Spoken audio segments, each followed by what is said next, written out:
সাহস আমার মুখের উপরে এসে বলে গেল ওই ছেলে ওকে ভালোবাসে?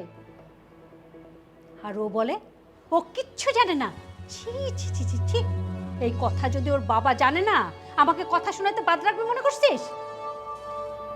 এত সাবধান করেও শেষ রক্ষা হলো না। আমি আর কত চোখে চোখে রাখবো?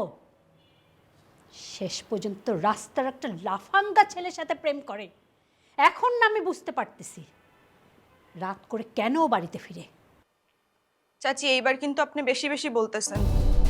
দেখছিস সাহস কত বড়, আমার মুখে মুখে কথা বলে।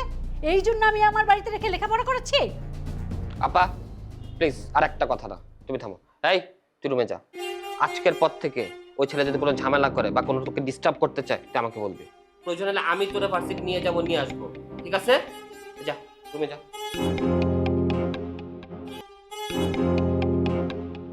দেখলি কেমন চ্যাটাং চ্যাটাং করে মুখে মুখে কথা বলে। বেশি কথা বল। একটা ভার্সিটি পড়া মেয়ে, তার পিছে 2-4টা ছেলে থাকবেই। আর মেয়ে যদি নাও চায় 2-4টা ছেলে এমনিতেই তার পিছনে থাকে।